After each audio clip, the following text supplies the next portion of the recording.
Welcome, my friends, to the Sage of Quay Radio Hour, your home for free and critical thinking, and I'm your host, Mike Williams. Today, Richard Balducci returns to the show.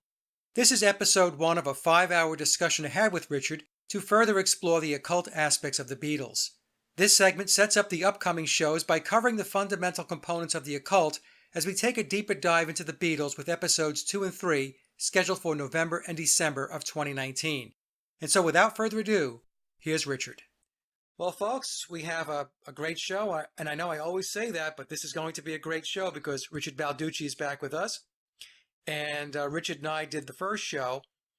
And the number of emails and personal messages and comments that I received about people wanting Richard to come back and talk more about the occult and the Beatles was phenomenal. So Richard is back, and this show is going to take as long as it needs to be in order for Richard to walk us through the information that he has for us today, which is a lot. So I have an outline in front of me here, and we're going to get into some very, very interesting discussion. So Richard, thank you so much for being back. You are a star. Well, let's hope I'm not a shooting star. Yeah. Or, it's great to be here, Michael. You're the great sage, and this part 2 of the occultology of the Beatles is going to be so much darker. I hope people can take it, because I heard some of them were freaking out last time, so I don't know what they're going to do this time. Yeah, some people have a very hard time with the occult, Richard. It's because they have this understanding or this view of the Beatles where there is this sense of purity, especially the pre-1967 Beatles, the Mop Tops. And so when we start to get into discussions about the fact that even the Fab Four, the Mop Tops, were immersed in the occult, many people can't handle that. It's like Jack Nicholson said, you can't handle the truth. Well, that's the case with some people, but we're going to plow ahead anyway because the truth is the truth. And the truth is wild. I'm sure it is. I think we should start at one of the most important things to know about the occult that is really totally kept secret, and it's a profound fact. There is a relationship between our moon here on planet Earth and the black sun, Saturn, that we talked about.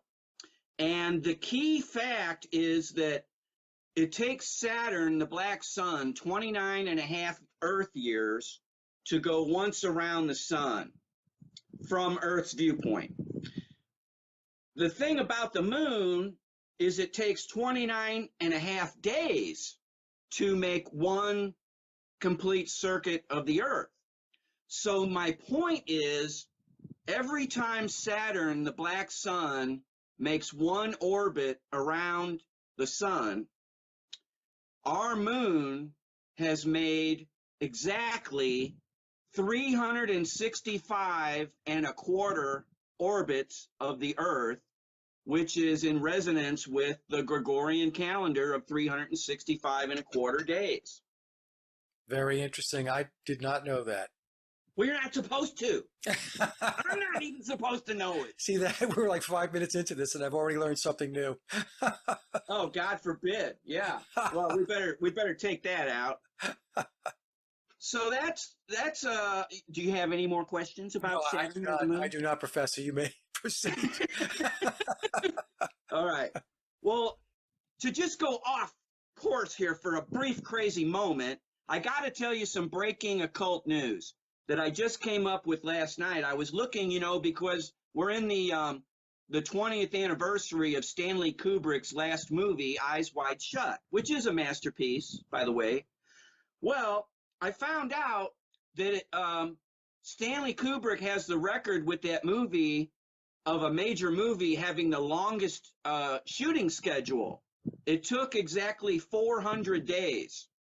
So I started applying archaeocultology to that, and I found out that if you multiply, hang on, you better strap yourself in.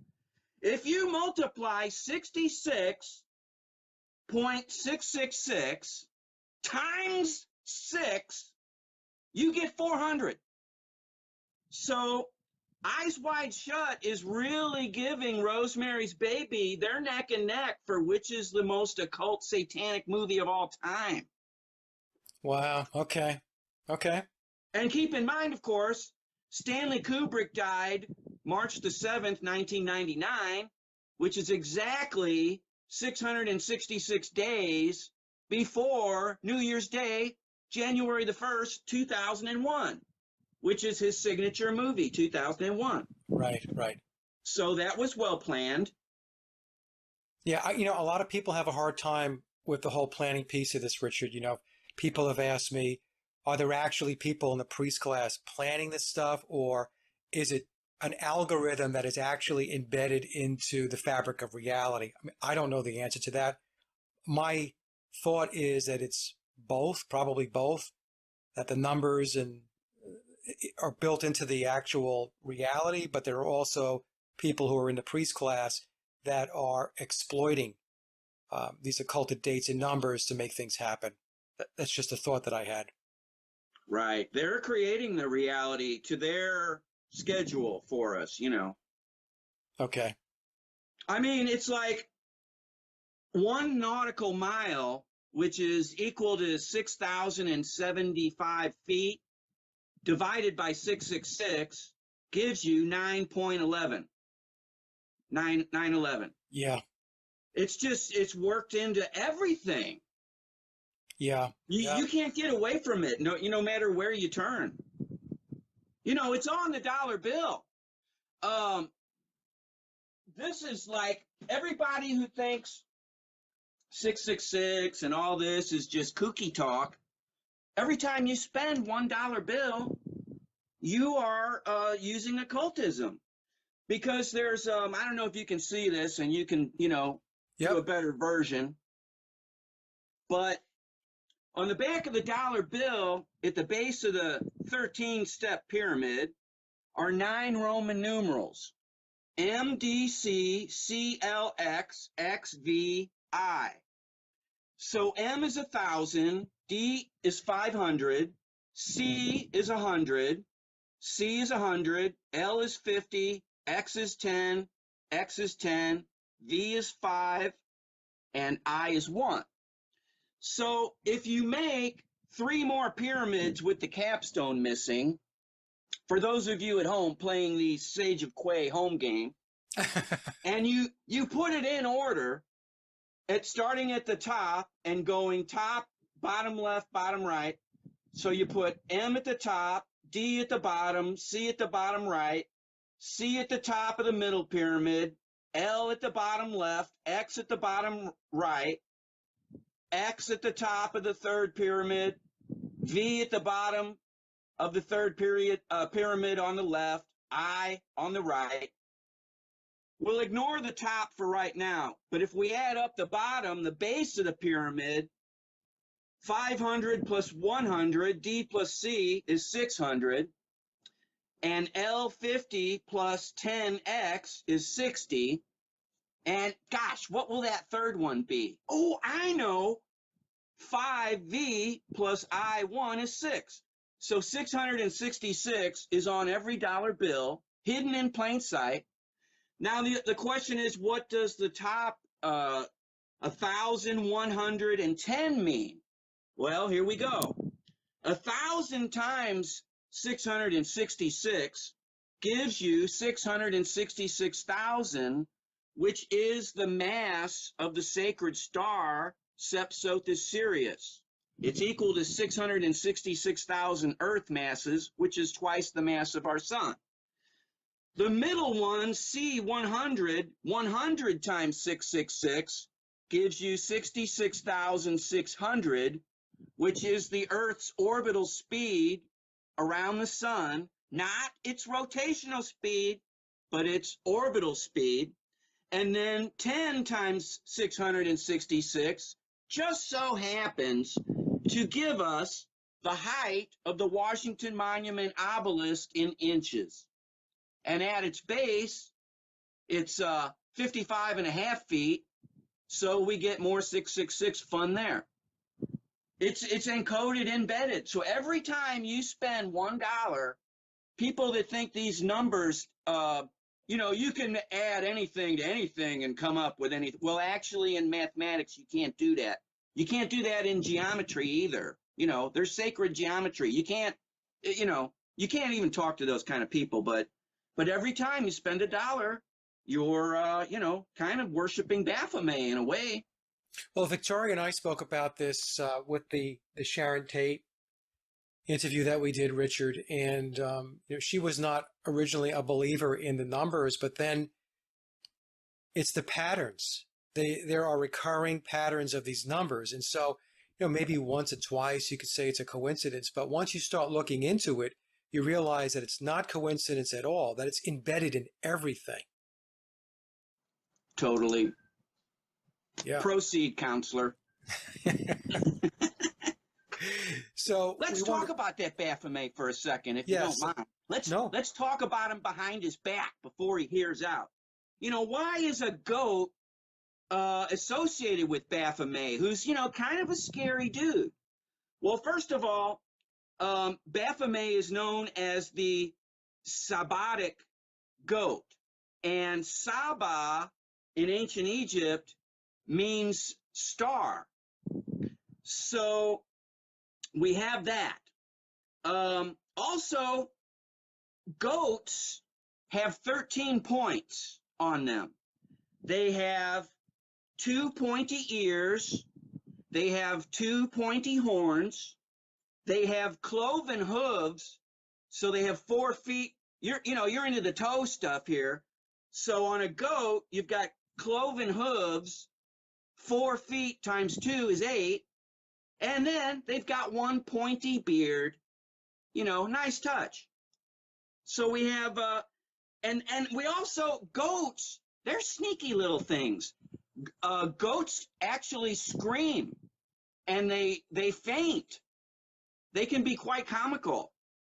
And another thing about goats is they're traitors, because they use goats to lead animals to their slaughter. Well, we have the Judas goat in the Bible, right? The Judas goat, yes. And of course, gotia is Greek for witchcraft. It's sorcery, wizardry. I mean, I can go on and on about that. And, King Solomon, in the Old Testament, he used the Ars Gotia to invoke demons. There's a whole thing about that. Yeah. So they're telling you basically the goat is, used to invoke demons. You remember on 9/11, there were some pictures that day when it was all going on and all over the news where they showed a demon in the smoke. Yes. Well, and George Bush was reading that book, My Pet Goat. Ah, speaking of another demon, I've got that book, and I had to, you wouldn't believe what I went through to get a hold of this goat here, this book. I just made a slip. This is what the book looks like, My Pet Goat. And it's actually, it's full of different stories. They're real short, and there's 2 stories about the pet goat in there, not just one, like the Twin Towers. There's 2, not just one. So in the first short story, they get this pet goat, this family, and he's really cool. And the word goat, by the way, is mentioned 11 times in both goat stories. In the second goat story, called The Goat Stops the Robber, a robber is trying to hijack somebody's red convertible, but the goat sees him, and he's a hero, and he butts the bad guy and saves the day, which is the exact reverse of what happened. During 9/11, it was reversed, supposedly, right, according to the official story. So that's why George W. Bush, in that that school down in Florida, was so riveted to the story about the goat that he sat there for, what was it, 18 minutes? 6 plus 6 plus 6 is 18. So, I mean, he was so thrilled by that goat story that he really couldn't process the biggest mass murder in United States history happening at the exact same time. What That whole, scares me is that records are made to be broken. Richard, that whole scene when he was in the classroom just reeked of ritual. I noticed that when one of his aides, I forgot the name of the guy, walked over and whispered in his ear, it was almost like a trigger word. And he zoned out, almost went into a Oh, I didn't trance. think about that. That was Andrew Card. Andrew Card, that's right. Yeah, where he whispered something. And you could see Bush, all of a sudden, he just went into a trance state. And the other thing I noticed about that video is when you look at his eyes look very, very black. Bush's eyes look very, very black and dark in that video. And I tried to figure out whether it was the light in the room or it just looked very black. And then we had the teacher. She was had the kids reciting almost like a mantra or something, right? About the steel kite. I don't know. The whole thing was very, very weird. So the first time that I actually watched that, at first, of course, I didn't put it together. But as I did more and more research into the occult, I became aware that that's what was taking place in that classroom. He was participating in a ritual ceremony that was the lead up, or that was, maybe we should say, reinforcing what took place on 9/11. Right. Wow, that's very insightful, Sage. See, that's why you're the sage. You come up with that stuff. Well, that's just my opinion. That's MK Ultra in action, across the nation, from emanating from that schoolroom. And MK Ultra is, kid tested, government approved. So, there you go. Yeah, well, anybody who's interested, maybe I'll put it in this video. Take a look at when Andrew Card whispers into George Bush's ear. Something very weird takes place at that moment. It's like a switch was thrown. Wow, a trigger word, like you said, or something. Trigger word. I didn't think of that, man. That's wow. Yeah. It's like when we get together, we're sharpening each other's minds, I love it. Yeah, no, it's great. It's good to have these discussions because otherwise you'll be talking to yourself. Right. There's not too many people you can have these kind of discussions with where you're not like restrained, in a thing like that. I tried it at Thanksgiving. It didn't go well. Oh, man, I can't believe it. I would think your family would be like your biggest boosters or something. No. You're like the genius child of the family. No, I'm the black sheep of the family. You're not even a gray sheep. What are you talking about? Yeah, no, I have the same problem that everybody else has who looks into this stuff. Most of your family and friends, they'd rather not talk to you about this stuff. They'd rather just pretend that you don't do this or talk about it and go on and talk about superficial things, Well, Sage, I can tell you from the heart, if you're the black sheep, then you got the golden fleece, my friend. So I think they're a little jealous that you got the golden fleece. Well, I will see. I don't know. I know. I just think they think I'm crazy. But in any case, we know that you and I are not crazy, and the folks listening to the show are not, that we're actually awake and trying to figure things out. So, it almost would be preferable that we were crazy and somebody gave us some medication that snapped us all out of it. And we realized, oh, we got it all wrong. Sorry, I almost long to be able to go back to when I was just a happy-go-lucky, yep. spirit.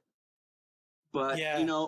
But there's a weight to this knowledge, too. We recognize that so much of it is profound, sacred knowledge. It's really got to be shared, The people need to know. They do need to know. And it is, a lot of times, Richard, it's very heavy. It weighs on you. And that's why sometimes I tell folks who are in the truth community, my network of friends and colleagues, some of them will say, this stuff is heavy, it's dark, it's depressing. I said, well, you have to take a step back and you have to step away from it. you also have to live your life. Go spend time with your friends and your family and your children and go do things. If you stay hunkered down in this stuff all the time, then yeah, it's not going to be a pleasant experience. So you do have to take a break, clear your head, and then you can come back to it. Well, there's a reason why they name them Grimm's fairy tales, you know?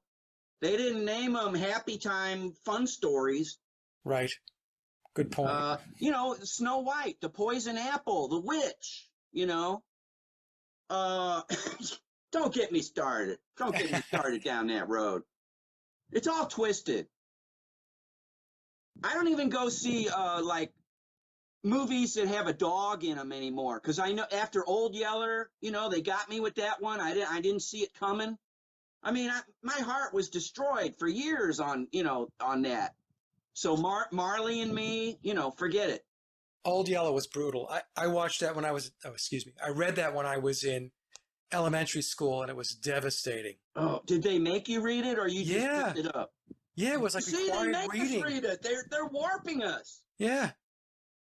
Man, To it took me out for months. desensitize us, I guess, you know. It's just a dog. So where were we? Yeah.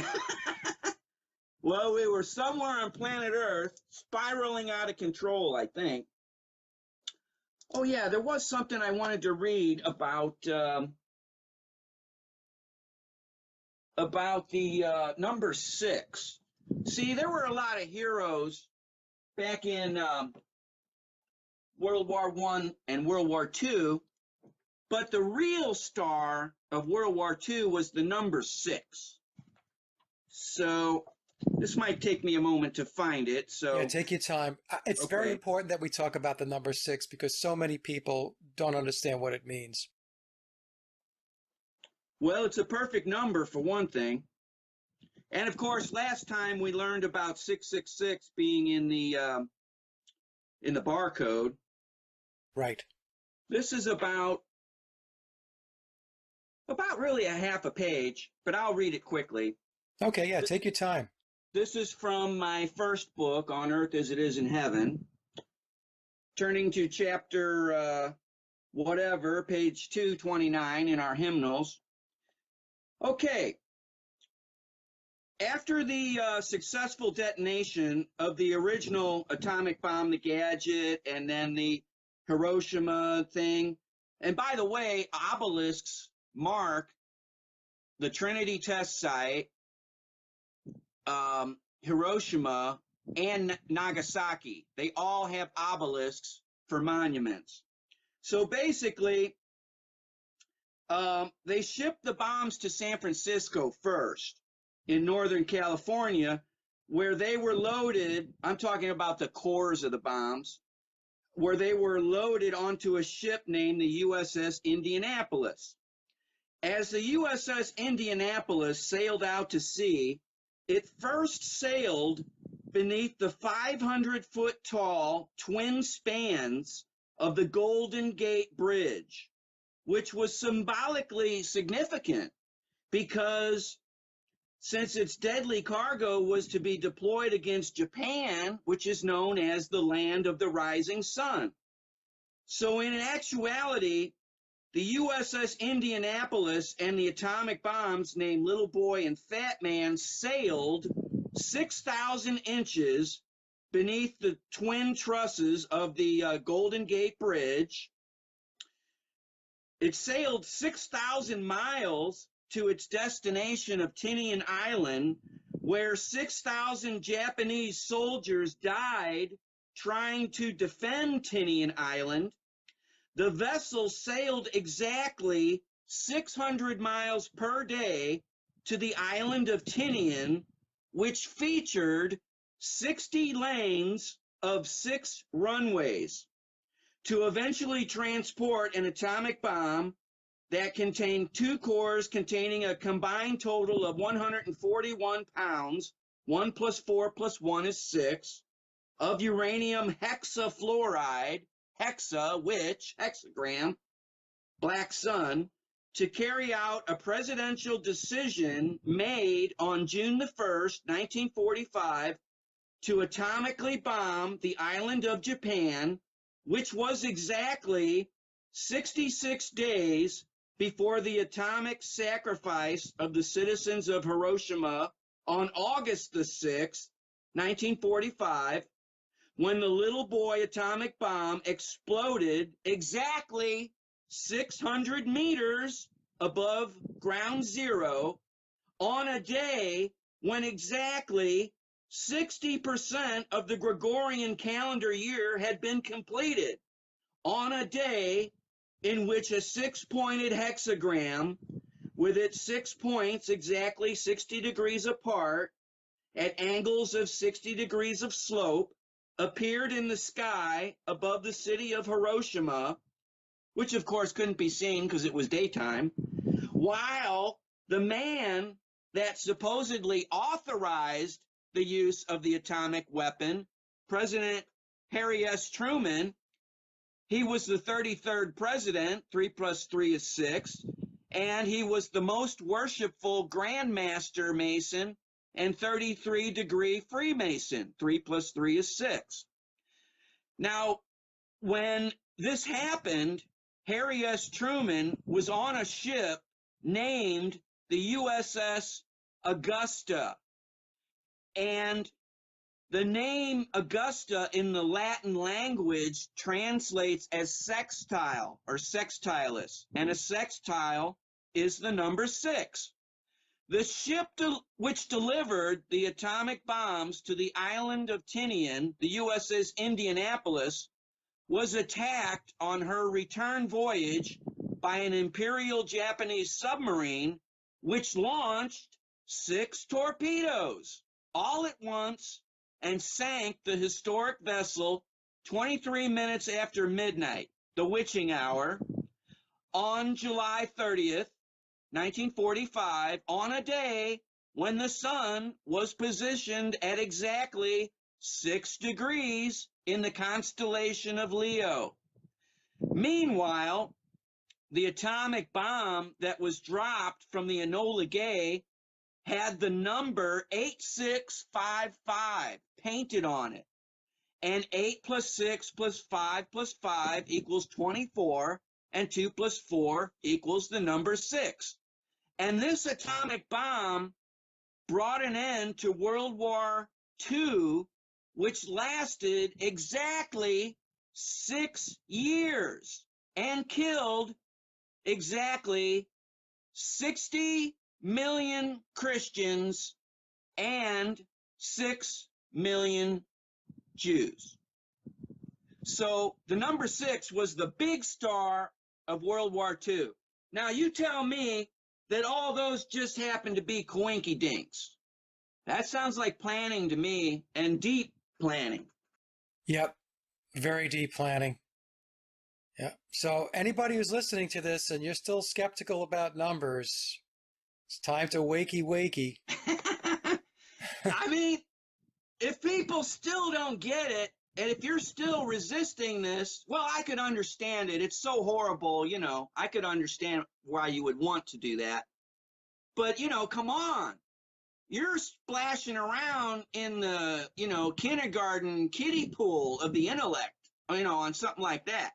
Now, I wanted to talk about, too, the last, you know, couple things on the essential knowledge, the occult connections between the Washington Monument obelisk and the St. Louis Gateway Arch, the penis of Osiris and the Arch of Baal. I sent you a picture. I hope you have it. If you don't, I'll resend it. When the St. Louis Blues, God bless them, just won their first Stanley Cup this year over Boston on top of it on their ice. Way to go, Blues. Everybody swarmed down to the newly renovated grounds at the St. Louis Gateway Arch. They had a big party, a parade that ended there, and a big party. So there's lots of aerial photos of that.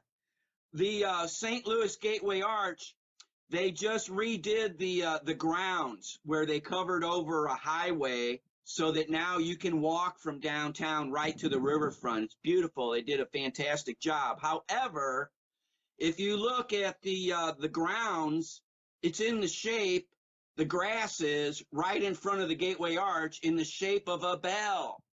So the St. Louis Gateway Arch is a arch of bell, ball, bale. You know, it only took them years and years and years to complete that.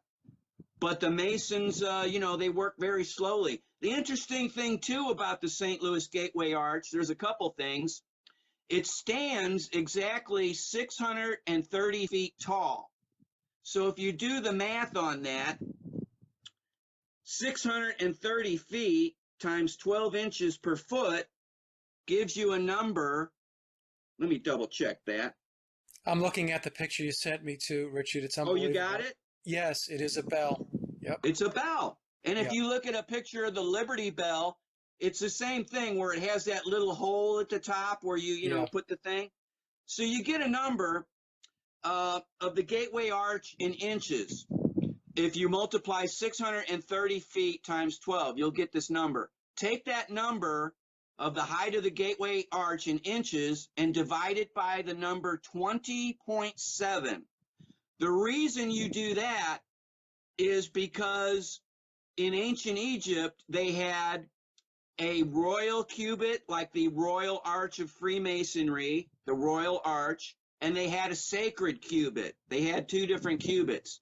The royal cubit is 20.7 inches, you know, in our system.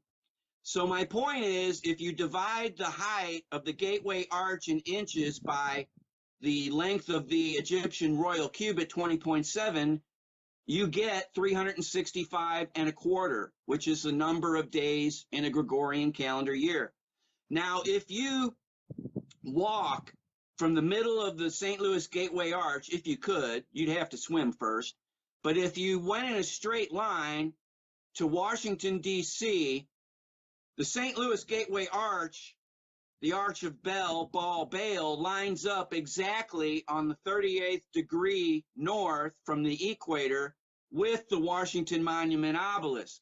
So there you've got your penis and your arch. And I'm in the process now because there is a number from, there's this, what I'm trying to say is 666 has got to be encoded in that in some form, you know, between the arch and the Washington Monument obelisk. Now, I could never figure out why they built these things 38 degrees north of the equator. I couldn't figure it out till one day I realized I was adding it from the equator, but the dark evil forces are computing it from the North Pole. So 90 degrees minus 38 degrees equals 52 degrees. And 52 is 13 times 4, like the playing card deck. You know. Yeah. It's all encoded. Plus 38 degrees is 11, right? So we have a master number built into that number as well. Master number, that's right. Yep. Yep. You know, they're busy little beavers, aren't they? It's mind-boggling though, Richard, and sometimes even myself, I have a hard time getting my head wrapped around the planning of all this stuff. It's not just the architecture, it's not just the stuff that we're talking about here, but it's in news stories, it's timestamps of news stories on the internet. It's everywhere. And so it goes back to what I was mentioning before. Is it built into the very fabric of reality? In other words, it's an algorithm, or do we actually have, a ton of people in the priesthood that are calculating and manipulating reality every moment of the day? Did you know what I'm saying? I mean, it seems like it just seems to me like there's so many things in play where these numbers are there that it would seem impossible for a small group of people to be able to roll this all out. Just my thoughts. Well, the kind of people that plan this stuff out, they don't have to worry about where their next paycheck's coming from. They've got all the money in the world. they've got most of the power right now in the world, even though people are waking up, and there will be a wrath and a reckoning at some point. People like you and I wouldn't be doing this if we had all the money in the world and all the time, and if we were sitting on our thrones. But this is what those people do to maintain their control. Plus, this kind of stuff, it's very spooky. There's a lot of people that get creeped out, and it's supernatural, and it keeps them in line a little bit. Yeah, well, I know we'll get into this too, but even with the Beatles, the level of occultism and numbers is staggering. It just is, and I think to myself, wow, just about everything, if not everything, with that band was calculated and put into play via the numbers. And we had no idea at the time. We were just tapping our toes, Yeah, right. Did I tell you I had a dream about him, by the way? No, you're not the first person to tell me that. I had dreams with him in it, very lucid dreams. And another researcher, a friend of mine, said that they had the same experience where he showed up in their dreams and it was very real and very lucid. So, yeah, tell me about your dream. Yeah, he says in memoirs, if I remember correctly, he says, dream of me. Yes. Well, after part one of the Occultology of the Beatles was broadcast, a little while after that, I don't remember exactly how long, I had a dream of him. And anyway, I walked into a room that was in some mansion in my dream. And when I came into the room, he was on my right, kind of behind me as I came through the door, and he was fussing around with a drum set. And I recognized him immediately. And he was bent over and he was arranging it. It had to be perfect. It had to, this had to be exactly here and here. I don't know, I don't know nothing about drums. So, I thought, well, that's interesting. There's Billy. So in my dream, I intentionally, somehow, I was like, I'm not going to make the first move. I'm not going to go up to him and, bother him like, other people do. So I decided in my dream, I'm going to mind my own business and see what happens. And I turned my back and I was watching some of the other people. There were lots of other guests or workers, some combination of friends, guests, and workers that were all doing things at a leisurely pace. And before very much time, I turned back to my right, and he was standing, almost towering over me, because he's taller than I am. And as soon as we locked eyes, I looked at him. I knew who he was. I don't know what he was thinking, but I said, "Hello, William." And I paused because I wanted to see his reaction. And he's a master card player, apparently, because he had no reaction. He had a poker face. And there was a beat or two or three or four or five there. And then I said to him, when I waited for just for some kind of tell, which he never gave me, I said, "You've really had a hard life." And when I did that, there were all these little micro expressions on his face, like he was trying to determine, was I being a smart ass, or was I kidding him? Was I serious? It really caught him off guard. And I could see his little micro expressions, like I said. So, and then the dream ended. And that was the end of my Billy dream. Yeah, it's I didn't get to count his toes. Sorry, I didn't think of that in time. Billy, take off your shoes. Yeah. God, I could have solved the case. I'm still waiting. Have we ever figured out which of Billy's piggies went to market and which stayed home on that toe thing? I'm kind of still waiting for Dr. Scholl's bunion report before I weigh in on the 6-toe situation. While we're on the feet, we should talk about this, Richard. You and I discovered this in our call the other day. So a lot of people have written to me or commented and they will say, Mike, why is he always showing us his feet? And even myself, I've said, him always showing his bare foot, whether he has 5 toes or 6 toes, it means something.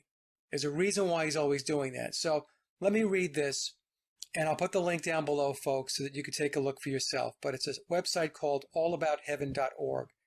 And so here's what it says. The feet symbolize aspects of soul.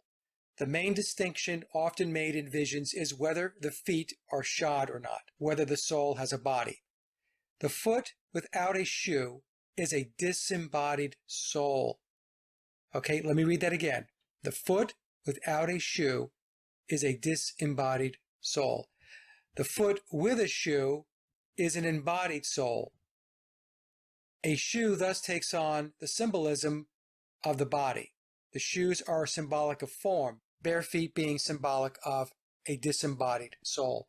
Now, when I found that, and Richard and I talked about it in our pre-show, that explains exactly why Billy keeps showing us his bare feet, because when he's doing that, he's revealing the disembodied soul of biological Paul McCartney. That's my interpretation of why he does that. That's deep, Sage. I mean, yeah, that blew my mind when it was right there. The soul, SOUL, SOLE. Right. And, the sole of the foot also has a ball, bail ball. It has an arch. And here's something interesting. I did some occultology on it. Each foot actually has 3 arches. It has an arch right after the ball, which is in between the toes. Then you have the ball, and then you have the arch. The one arch goes across the width of the foot, and then on each side of the foot, there's 2 other arches that come down towards the heel. So here's something that's going to blow your mind. There are 200,000 nerve endings in each sole of the human foot. 200,000 nerve endings divided by 3 arches equals 66,666.666. I keep saying it's unbelievable. And I know you and I keep saying we have to stop saying that. So I'll say that's amazing. It's believably unbelievable. It just never ends. And also, I also found out the sole of your foot is known as your second heart. I wouldn't have figured that, but No, me neither. yeah. Now, this is skipping ahead a little bit, but since we're on the toe part of the broadcast, the occult signature of William Wallace Shepard, or his double, with the 6 toes images. In ancient Egypt, they had this cult of Min, M-I-N, and we'll get back to him a little bit later when we talk about the Magical Mystery Tour, because they stop at a city called Bod Min. In that, when the bus breaks down and then it takes off, it stops at this place for lunch called Bod Min, which means body of men. Well, my point is, Min, he was the ancient Egyptian god of reproduction, and his cult in ancient Egypt was at Coptos, C-O-P-T-O-S, also sometimes spelled with a K, K-O-P-T-O-S. Now, that was back when ancient Egypt was taken over by the Greeks after Ptolemy was in charge. So this is a Greek name, for Egypt here in a middle period. Now, we know from the Sgt. Pepper's Lonely Hearts Club Band album cover and the inside gatefold, Sgt. Pepper, William Wallace Shepard, wears an OPP, police sergeant's patch, which is altered to read OPD through some method. So Sergeant Pepper's wearing a police sergeant's badge or patch. That means Sergeant Pepper is a cop, a police officer. Min, his center, like I said, his cult center began at Coptos. So since William Wallace Shepard, Sergeant Pepper is a cop, and when he's in that picture with his wife, or his double is, with the 6 toes, almost practically waving them at the camera, what he's telling you, since Sergeant Pepper is a cop, it's like a little play on Coptos, the cult of men, the creator god, since William became the creator god of the Beatles, starting with the Sergeant Pepper's album when he took over. 6 albums, by the way. There's that.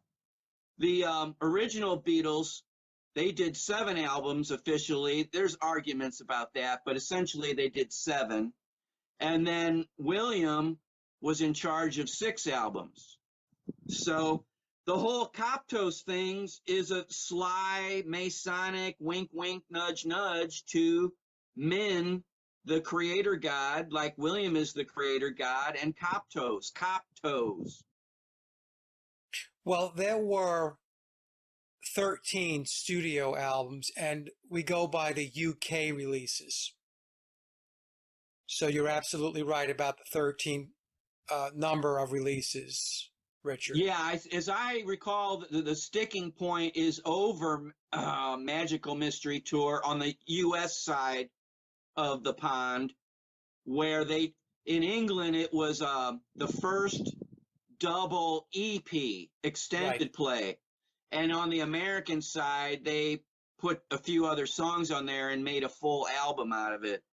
Yeah, so in the UK, Magical Mystery Tour was not an album. Like you said, it was a double EP. And so it wasn't counted as an album. So if we count it, obviously there are 14. But typically it's not counted because it is not officially an album. So that means there were 13 releases. Right. Album There's releases. that number again. Yes. Right. Well, I guess it's that old time that we should probably kick it up a notch, because we haven't been freaky enough, I don't think, we should probably talk a little bit about spirits and demons. Do you feel like talking about spirits and demons? Yeah, let's go ahead and talk about that, Richard. Because let's lose more of our audience. We have an audience? Yeah. No, go ahead.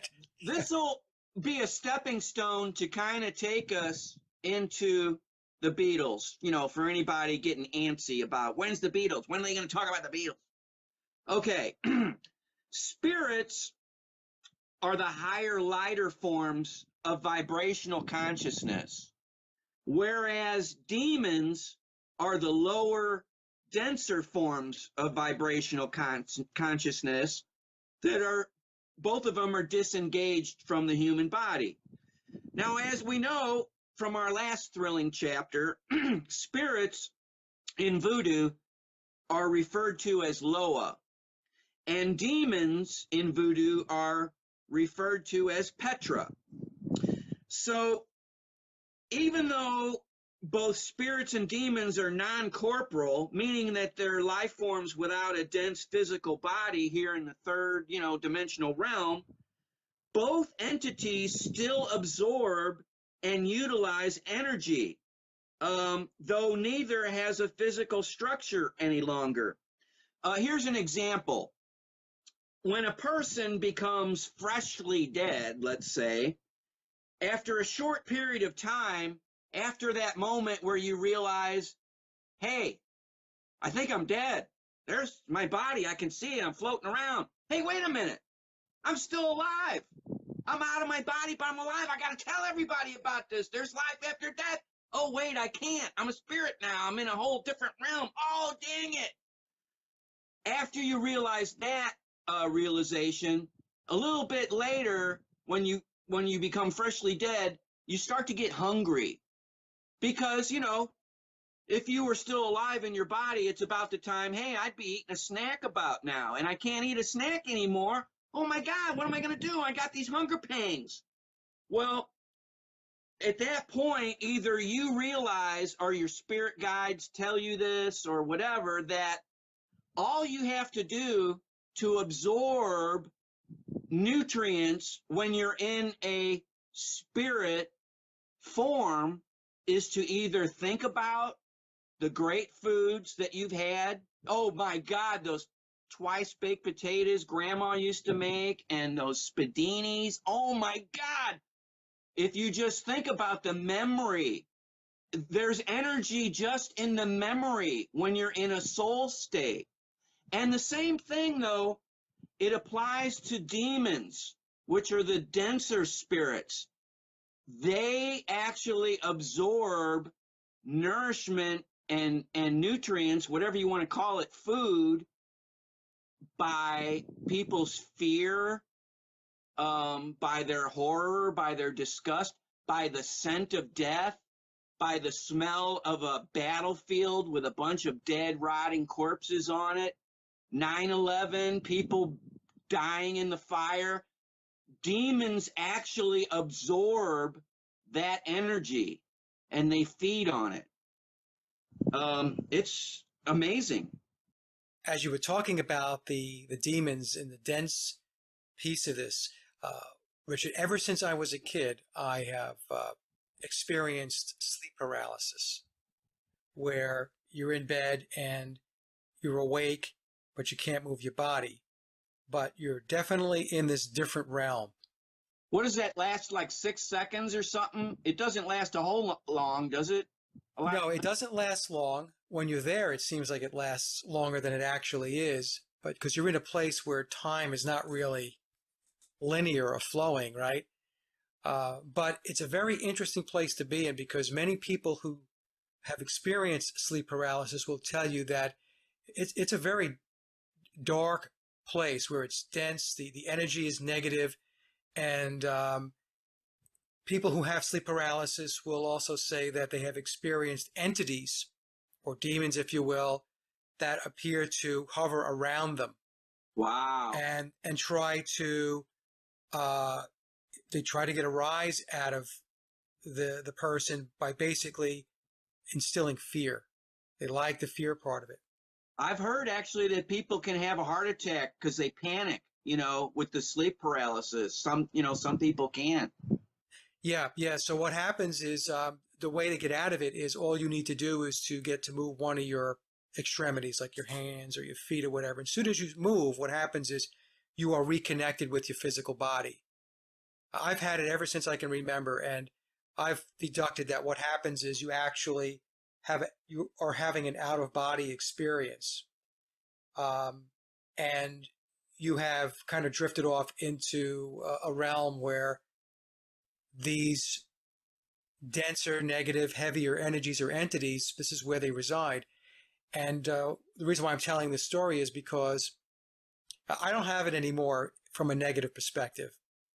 But when I was younger, it was scary. And it became obvious to me as I got older that that's what they wanted. They wanted the fear, because the fear is it's what they ate up. It's what nourished them. Right. And as soon as you realize that you didn't have to be fearful because they really can't do anything, that whole experience as far as being dark and negative went away for me. So I'm saying something here on the Paul is Dead channel that a lot of people are probably like, what? You got to be kidding me. I did talk about sleep paralysis on another show on my main channel. But anyway, so when you were talking about the demon piece of it, boy, I'll tell you what, I flashed back to sleep paralysis. Wow. Well, let's take it a little bit further now, because let's go to the experts here.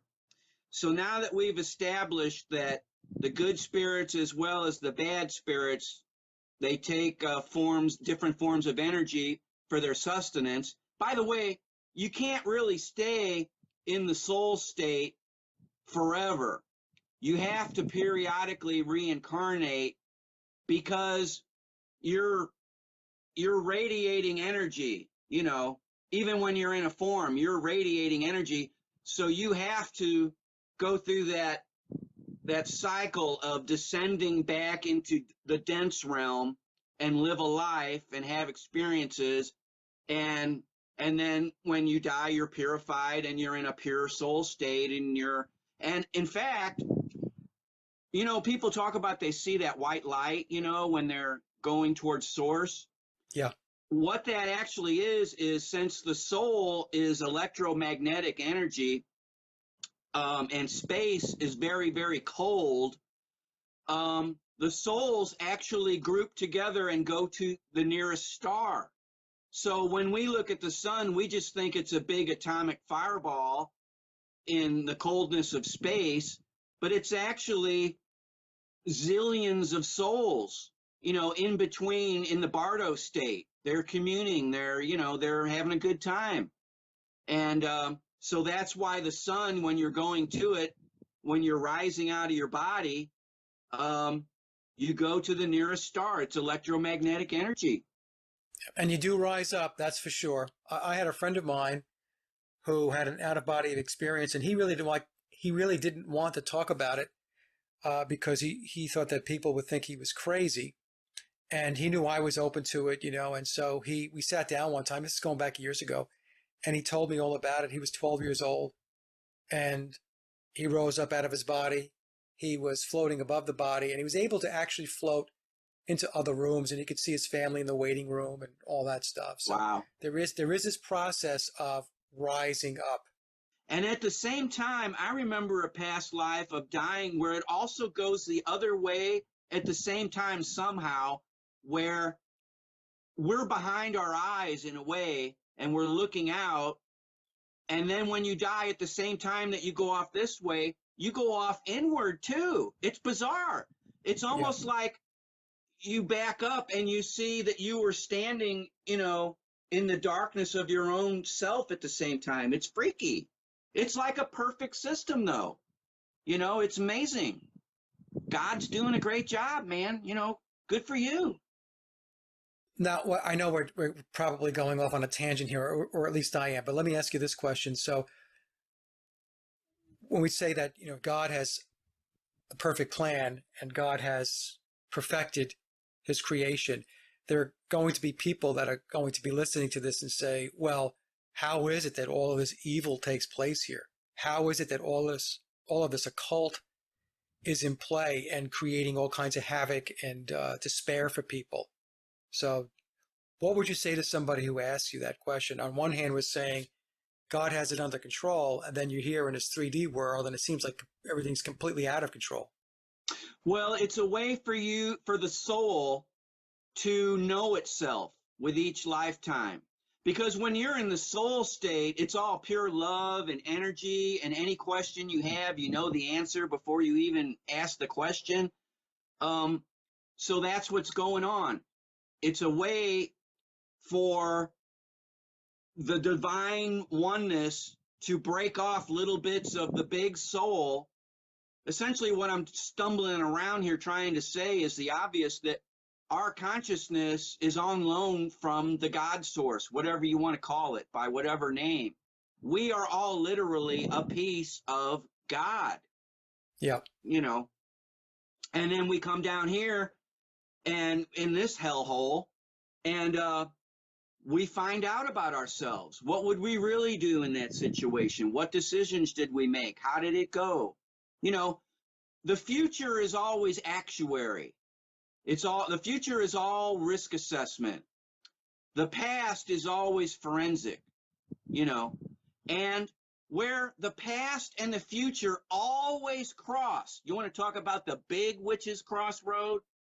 Is right here today. Today is the only day that crosses yesterday and tomorrow, because tomorrow never gets here and yesterday is dead and gone. You can't do nothing about either of them. So yesterday and today always cross today. This is the big crossing. My view of this is that being here at this point in time on Earth is really an exercise for the soul to understand what it is like to be disconnected from source. What's it like to not have that connection, right? So we're in a period of time or a cycle right now where I call it the Iron Age. The Greeks use the Iron Age, the bronze, the silver, and the gold, right? Right. So we're in And an all the Iron Age now. warfare with the tanks and the weaponry is all metal, you know. Exactly. But maybe we're segueing now into the consciousness age, or the electronic age is leading to the consciousness age. You know, maybe it's leading to where we'll be able to use our minds to communicate, and hopefully not with implants, you know, that they're pushing. Right, right. Especially in the forehead and the wrist, you know, the hand. Yeah, well, the age of Aquarius, right? So we'll see. We won't be around to see it in full swing unless we decide to come back and have another go of it. But anyway, I know that I derailed us there, Richard. So we talked about spirits and demons, and where did you want to go next? Yes, let's get back to those spirits and demons, because we don't want to make them angry with us. Now, okay, since we've established all that metaphysical stuff with the spirits and the demons, and we know how they take their sustenance, let's go back and look at this little aspect here. So this is all why, before his satanic ritual murder, Pope John Paul II was anointed with the Christos. In ancient Egypt, the Christos was the fat of the crocodile, by the way, the dragon, because the crocodile worships the sun and, you know, it's fierce and all this stuff. So anyway, when Pope John Paul II was made to become dead on cue, before they did that, hitting him with the silver hammer 3 times, calling out, "Are you dead yet? Tap. Are you dead yet? Tap. Are you dead yet? Tap." He was anointed with the Christos, which is the sacred olive oil, all over every inch of his about-to-be-dead body. The sacred olive oil used in the Vatican's rite of extreme unction was not for hygienic purposes. By applying the olive oil prior to his satanic ritual murder with the silver hammer, the soul, the spirit, the consciousness, the living consciousness of Pope John Paul II would literally cling to the dead corpse, and it's temporarily unable to separate itself and fly off into the next life. So that's why they killed him, and then they're doing this whole week-long ritual behind the scenes. And then when they entomb him during the moment of totality of the annular solar eclipse that looks like a halo in the sky, you know, that's showbiz right there. That's when they released his soul. And that's why also he was placed in 3 coffins, like the Russian dolls, coffins within coffins when he was entombed. One of them actually had a skull and crossbones on it. And they're trapezoid shaped. And according to Anton LaVey, who created the American Church of Satan in 1966 in San Francisco, where the Beatles had their final concert at Candlestick Park, according to Anton LaVey, he says many times that the trapezoid is the most satanic of shapes. It's essentially distorted geometry. So I guess, you know, that's kind of an expert. I think we can take his word for that on that. Now, my own occult research indicates, doing this on myself as an experiment I did, at my body temperature of 98.6 degrees Fahrenheit and my body weight of 150 pounds at that time, that my human soul has a mass of 1/5 of a gram per pound. So if anybody out there listening to this wants to discover the mass of your own soul, divide your body's temperature by the weight of your body converted from pounds into grams. So my findings indicate that the immortal soul basically has a mass equal to 0.22 grams per pound. So the sacred olive oil adheres the trying to depart soul to the lifeless carcass of the deceased.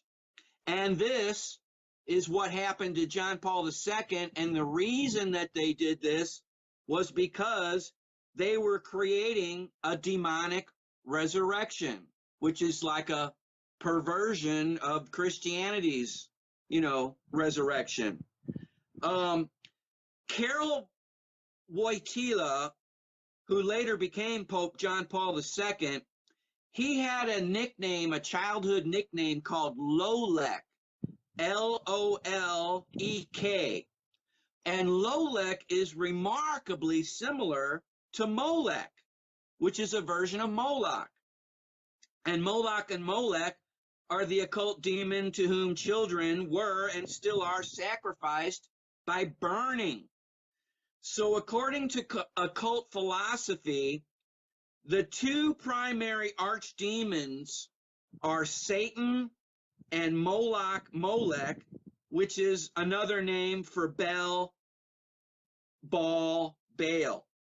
So Lolek was a satanic ritual human sacrifice to the archdemon Molech, passing through the fire of a solar eclipse in his trapezoid coffin, the most satanic of shapes, at the key moment when his soul, departed because of the olive oil, which was making it cling. And when he was entombed beneath St. Peter's Basilica at the moment of totality of the annular solar eclipse on April the 8th, 2005 at 9:37 p.m., 1 week to the second after, he got dead by the silver hammer, that's when the annular solar eclipse was taking place. And by the way, it turns out that annular solar eclipse was pretty special to the black magic occultists because it was the 13th solar eclipse since the new millennium. When Joseph Ratzinger went through his papal inauguration ceremony at the moment of totality, when he officially became Pope Benedict XVI, that was at the exact moment of totality of the 13th lunar eclipse of the new millennium. One last note about this, and then we'll get to the Paul is dead. There are 1,300 priests in the city of Rome, and a witch's coven, of course, is comprised of 13 members. One of the biggest witches' cults is the one Hillary Clinton belongs to. It's called the Mothers of Darkness. And they only have a certain amount of members. They have 13 times 13 times 13 members worldwide, which is 2,197 members of the Mothers of Darkness. And by the way, there's a Mothers of Darkness trilogy which stars Asia Argento, and she pronounces her name Asia Argento, but since she's a suspect in the murder of Anthony Bourdain, I'm going to call her Asia Argento. She stars in the Mothers of Darkness witch trilogy, and guess how it ends? If you can find footage on this, you should include it, because what happens to the big witch at the end of the Mothers of Darkness trilogy? An obelisk comes crashing through the wall and impales the witch by a big obelisk. Didn't see that coming. Two other things that I wanted to bring up, just points of interest here. When we talked about the silver hammer, well, we have the Beatles' Maxwell's silver hammer. Yes, that was so brilliant of you to make that connection. Well, it just, as soon as you said the silver hammer and 3 times, and which says to me, obviously, that Billy is completely educated and immersed in the occult. There's a hammer actually on his shield. It's a hammer or an axe, whichever way you want to look at it. And you want to talk hammers? Let's talk hardware store hammers here, because you're going to love this, Sage.